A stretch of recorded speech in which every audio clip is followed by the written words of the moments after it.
نحمده ونصلي على رسوله الكريم اما بعد فاعوذ بالله من الشيطان الرجيم بسم الله الرحمن الرحيم ما كان محمد ابا احد من رجالكم ولكن رسول الله وخاتم النبيين صدق الله مولانا العظيم وبلغنا رسوله النبي الكريم ونحن على ذلك من الشاهدين والشاكرين الحمد للہ رب العالمین۔ حضرات سادات کرام، مشایخ اعظام، علماء ذی وقار اور یاران طریقت، عوام اہل سنت، السلام علیکم ورحمۃ اللہ وبرکاتہ۔ ختم نبوت کے متعلق جو ذات بتا سکتی ہے کہ نبوت کب ختم ہوگی، کس پہ ہوگی، وہ پیغمبر کی ذات ہے۔ جتنے انبیاء پہلے گزرے آپ ان سے پوچھئے، وہ بتاتے ہیں میں نبی ہوں لیکن آخری نہیں، میرے بعد اور نبی آئیں گے۔ آخری نبی ہونے کا دعویٰ کس نے کیا؟ اللہ کے پیارے حبیب نے کیا۔ حضور نبی رحمت صلی اللہ علیہ وآلہ وسلم سے حضرت جبیر بن مطعم فرماتے ہیں، حضور نے ارشاد فرمایا انا محمد انا احمد انا الماحی انا الحاشر انا العاقب۔ میرے کہنے کا مقصد یہ ہے کہ نبوت کے اختتام کی خبر نبی دیتا ہے، اور نبی جو کچھ کہہ رہا ہے وہ یہ کہہ رہا ہے کہ میرے بعد کوئی اور نبی نہیں ہے۔ علماء فرماتے کائنات بنی پہلے نہیں تھی، پھر ہوئی، پھر نہیں ہوگی، اور آخری نبوت اور آخری نبی وہ ہوگا جو قیامت کے سب سے آخر میں، اس زندگی کے آخر میں آئے گا، کیونکہ حضور نے ارشاد فرمایا آنا والساعۃ کہاتین، میں اور یوم قیامت اتنے قریب ہیں جیسے میری یہ دو انگلیاں۔ پتہ یہ چلا کہ آخری نبی محمد کی ذات ہے، آخری نبی اللہ کا رسول ہے، ایک نہیں دو نہیں، کتنی حدیثیں آپ ڈھونڈ کے حضرت ابو امامہ باہلی ارشاد فرماتے ہیں، سرکار نے ارشاد فرمایا اے میرے غلاموں، جتنے انبیاء آئے سب نے اپنی امتوں کو دجال سے ڈرایا۔ میں انا آخر الانبیاء فانتم آخر الامم، میں آخری نبی ہوں، تم آخری امت ہو۔ ایک حدیث نہیں، حدیثوں کا ایک جو ہے وہ ذخیرہ موجود ہے کتب حدیث میں، ہم ان کو پڑھتے ہیں، دیکھتے ہیں۔ اس بات سے یہ خبر ملتی ہے کہ نبی ہی بتا سکتا ہے کہ نبوت کب ختم ہوگی اور کس پہ ہوگی، اور حضور نے بتایا کہ نبوت میری ذات کے اوپر ختم۔ میری دوسری گزارش آپ کی خدمت میں یہ ہے کہ وہ کہتے ہیں مسیح موعود، اس کے متعلق کس نے بتایا کہ مسیح موعود کون ہے، کیا اب آئے گا، کیا نشانیاں؟ اللہ کے رسول نے ارشاد فرمایا، حضور نے فرمایا قسم ہے مجھے اس ذات کی جس کے قبضہ قدرت میں میری جان ہے، تم میں مسیح موعود ضرور آئے گا۔ اور پھر اس کی نشانیاں بیان کی۔ پہلی نشانی بتائی، فرمایا عیسیٰ بن مریم اس کا نام ہوگا، وہ کہاں آئے گا؟ وہ دمشق میں آئے گا۔ وہ کہاں پہنچے گا؟ اس کے متعلق بیان کیا۔ وہ کیا کرے گا؟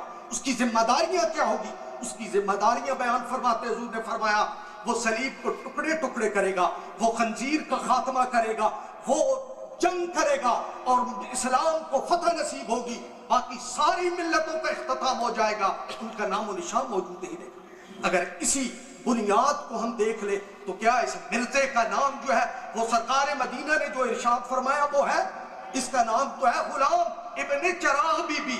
حضور نے ارشاد فرمایا عیسیٰ بن مریم جو ہے وہ مسیح ہوگا، وہ مسیح موعود ہوگا۔ سرکار دو عالم نے ارشاد فرمایا کہ وہ مسیح موعود کیا کرے گا؟ وہ دمشق کی اس گوڑی سیڑھیاں جو ہے ان کے اوپر اترے گا۔ یہ کہاں اترا؟ یہ نحوست کی اس بستی قادیان میں اترا، وہاں آ کے اس نے یہ دعوے جھوٹے کرنے شروع کیے، ایک نہیں اور نشانیاں سرکار نے ارشاد فرمائی۔ حضور نے فرمایا، اللہ کے پیارے حبیب نے ارشاد فرمایا مسیح موعود کی یہ نشانی ہوگی، وہ کیا کرے گا؟ خنزیر کا خاتمہ کرے گا۔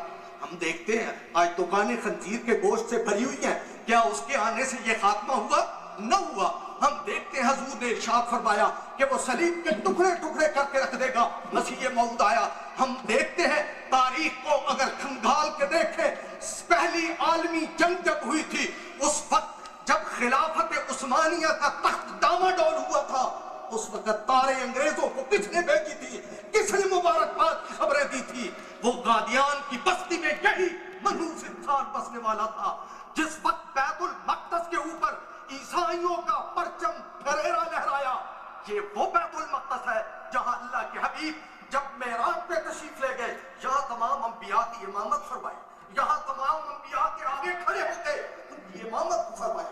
سرکار دو عالم صلی اللہ علیہ وسلم کے بعد حضرت حضرت عمر فاروق رضی اللہ تعالیٰ عنہ اس کو فتح کیا، حضرت صلاح الدین ایوبی نے اس کو جنگ کی اور اس کو اپنے قبضے میں لیا، اور پھر جب سے ہوا، پھر جب دوسری پہلی عالمی جنگ ہوئی، بیت المقدس کے اوپر انگریزوں نے قبضہ کیا اور وہاں اپنا صلیبی پرچم لہرایا، اس وقت آپ کو خبر ہے یہی قادیان کی منحوس بستی تھی جس سے انگریزوں کو مبارکباد کی تاریں جاتی تھی، ان کی خوشی منائی جاتی تھی۔ حضور تو فرماتے ہیں مسیح موعود آئے گا تو یہ صلیب کے ٹکڑے ٹکڑے ہوں گے، لیکن یہ کیسا مسیح اپنے آپ کو کہتا ہے جو صلیب کی بلندیوں پہ مبارکیں دیتا ہے، خوش آمدید کہتا ہے، خوشی کا اظہار کرتا ہے۔ سرکار دو عالم صلی اللہ علیہ وآلہ وسلم نے فرمایا ملت جو ہے اس کو تمام ملتیں ختم ہو جائیں گی، صرف ایک ملت محمد عربی کی باقی رہے گی۔ آپ دیکھ لیں، میں اور دور کی بات نہیں دیتا، میں آپ کو اخباری خبریں اور وہ تاریخ کے حقائق آپ کی خدمت میں عرض کروں۔ ضلع گرداسپور جہاں کا یہ قادیانی رہنے والا ہے قادیان، اگر اس کی تاریخ کو آپ دیکھیں، وہاں جو مردم شماری انگریزوں نے سن 1891 میں کرائی تھی، انہوں نے یہ لکھا تھا کہ سن 1891 کی مردم شماری میں پورے ضلع گرداسپور میں 2400 جو ہے وہ عیسائی موجود ہیں۔ جب دوسری بار انہوں نے سن 1901 میں کروائی تو وہاں لکھا تھا 4047 آدمی جو ہے وہ عیسائی موجود ہیں۔ جب سن 1911 کی مردم شماری ہوئی تو اس میں لکھا تھا اس میں 23,371 عیسائی موجود ہیں۔ جب سن 1922 کی ہوئی تو اس میں یہ لکھا تھا 42,243 عیسائی اس ضلع گرداسپور میں بڑھ گئے۔ ان 40 سالوں میں 20 گنا عیسائی ضلع گرداسپور میں بڑھے۔ اللہ کا حبیب تو یہ فرمائے کہ جب وہ مسیح موعود آئے گا تو کائنات سے یہ دوسری ملتوں کا خاتمہ ہو جائے گا، لیکن یہ کیسا بدبخت مسیح ہے کہ اس کے 4 سال کے 40 سال کے عرصے میں ایک نہیں 2 گنا نہیں 20 گنا عیسائیوں کا اضافہ ہو جاتا ہے۔ حضرات محترم، میں آپ کی خدمت میں یہ عرض کر رہا ہوں، علماء نے بڑی گفتگویں کی، میں تو یہ عرض کروں گا کہ جو آپ نے سنی انہیں یاد رکھیے، اور آخری بات آپ کی خدمت میں یہ عرض کرنے والا ہوں اور اپنی معروضات کو سمیٹنے لگا ہوں۔ حضرات محترم، پاکستان میں سن 1973 کا جو آئین، اس میں جو یہ شک اور آئین کی ترمیم ہوئی تھی، یہ مفت میں ہمیں نہیں ملی تھی۔ قادیانیوں کو کافر کہنے کی یہ ترمیم مفت میں نہیں ملی، پوری 1 صدی کی جد و جہد ہے اس کے پیچھے۔ حضرت پیر مہر علی شاہ رحمت اللہ علیہ پکار پکار کے للکار کے کہہ رہے تھے اے میرے نبی کے دشمن، اے میرے نانا کے غدار، جب تک میری جان میں جان ہے تیری میں جان نہیں چھوڑ۔ میں آپ کو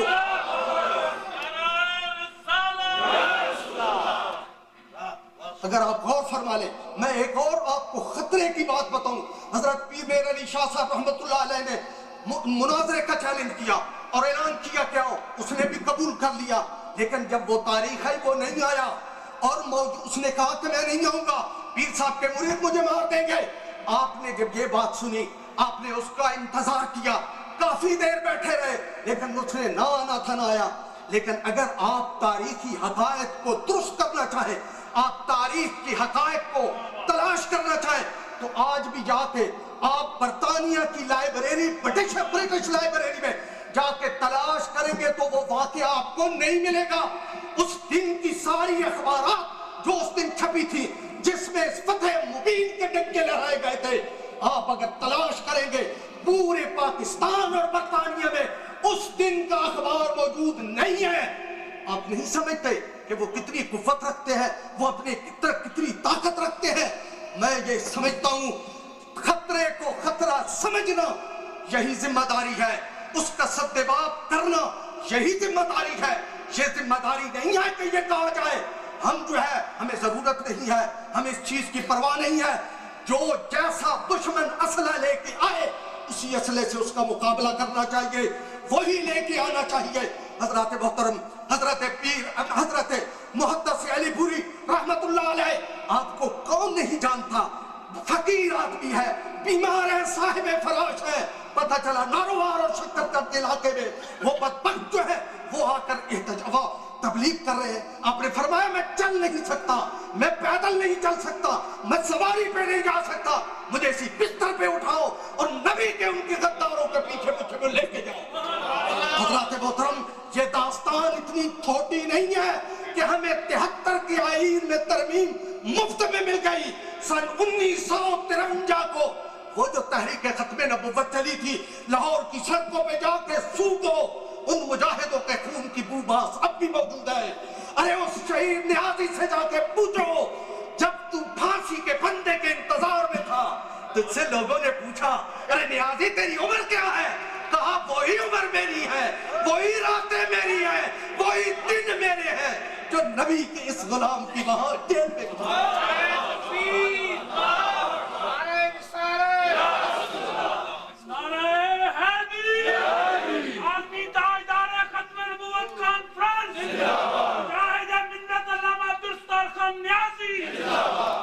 حضرات محترم، مجھے تو اس ماں کو بھی سلام کرنا ہے جو اپنے معصوم بچے کو اٹھا کے مسجد میں بیٹھ کے کسی عالم دین کی یہ گفتگو سن رہی تھی۔ عالم دین کہہ رہا تھا لوگوں اپنے نبی کی عزت کے لیے اپنی جانیں دو گے یا نہیں دو گے؟ وہ کنیز بیٹھ کے سوچ رہی تھی ہائے کاش قیامت کے دن اللہ کے حبیب نے صرف غلاموں سے سوال نہیں کرتا، وہ ان کنیزوں سے بھی پوچھے گی تم نے میری نبوت کے لیے کیا کیا؟ اس کے دل میں جب یہ بات آئی، اپنا 3 سال کا بیٹا اٹھا کے مولوی صاحب کے قدموں میں رکھ دیا، کہا میری طرف سے یہی لے جاؤ، اس فقیر کنیز کے پاس اس کے علاوہ اور کوئی پونجی نہیں ہے، محمد کی عزت میں سے قربان کر دو۔ مجھے سلام پیش کرنا ہے اس بوڑھی ماں کو جو اپنے جوان بچے کی بارات لے کے جا رہی تھی۔ جب وہ اکبری دروازے کے پاس پہنچی، لوگوں سے پوچھا یہ گولیاں کیوں چلتی ہیں، یہ تر تر کیوں ہوتی ہے، یہ لوگ کیوں شور مچاتے ہیں؟ لوگوں نے کہا ماں نبی کی عزت کا سوال ہے، اس کے غلام آگے بڑھ کے اپنی زندگیوں کے چراغوں کو گل کر رہے ہیں تاکہ نبی کی عزت محفوظ رہے، غلامی کا داغ سینے پہ موجود رہے۔ اماں یہ اس لیے ہو رہا ہے، کہا بیٹا ادھر آؤ، یہ چہرے اتارو، یہ اپنی دلہن کو لینے نہیں جانا، اب دلہن شہادت کو لینا ہے، چلو محمد عربی کی بارگاہ میں اور اس جلوس میں تم بھی شامل ہو جاؤ۔ بیٹا میں تمہیں بخشوں گی نہیں، اگر گولی تیری پیٹھ پہ لگی سینے پہ کھانا۔ جب اس بچے نے اپنی ماں کے کہنے پہ محمد عربی صلی اللہ علیہ وسلم کی ذات کے اوپر اپنی زندگی کو قربان کیا، ماں خوشی سے کہتی ہے لوگوں دیکھ لو جب قیامت کا دن ہوگا میں محمد کی بارگاہ میں حاضر ہو کے کہوں گی اے میرے پیارے نبی، یہ میرا وہ بیٹا تھا جو بارات لے کے دلہن لینے گیا، میں نے اسے کہا نبی کی عزت پہ قربان ہو جا۔ اے میرے آقا اب یہ کنیز عرض کرتی ہے، اب یہ درخواست کرتی ہے میرے بیٹے کی بارات ہوگی، میرے آقا باراتی آپ ہوں گے، آپ ساتھ چلے گئے، تب یہ غلام جو ہے کنیز۔ حضور حضرات محترم، یہ مفت میں چیزیں نہیں ملی، یہ خیرات میں نہیں ملی۔ آج جو ہمارے صدر مملکت ہے، آج دین کے ساتھ مذاق کرنا، مدارس کے ساتھ مذاق کرنا، لوگوں کو اعلان کرنا، دعائے قنوت نازلہ نہ پڑھا کرو، عیسائیوں یہودیوں حنوط کو بد دعائیں نہ دو۔ اور میں نے اخبار نوائے وقت میں خود اپنی آنکھوں سے پڑھا، شذرا تھا، ایڈیٹوریل تھا، اس میں لکھا تھا کہ وہ کراچی جو ہے جہاں کسی وقت میں شراب خانے بند ہو گئے تھے، آج پھر انہیں کھول دیا گیا۔ درخواست کس نے دی؟ فلاں عیسائی کمیونٹی کی جو انجمن ہے انہوں نے درخواست دی، اور انہوں نے مزید یہ کہا ہے ہمیں 30 اور شراب خانے چاہیے۔ حضرات محترم، اب میں آپ سے یہ عرض کر رہا ہوں، یہ جو ساری داستان عشق و وفا ہے یہ یوں تو ضائع نہیں ہونی چاہیے۔ یہ جو اتنا قربانیاں ہیں، لاہور کی جو سڑک 53 کی میں نے بات کی ہے، وہ 53 کی سڑک کے جو ہیں لاہور کی، ان میں 1 2 4 10 بندے شہید نہیں ہوئے،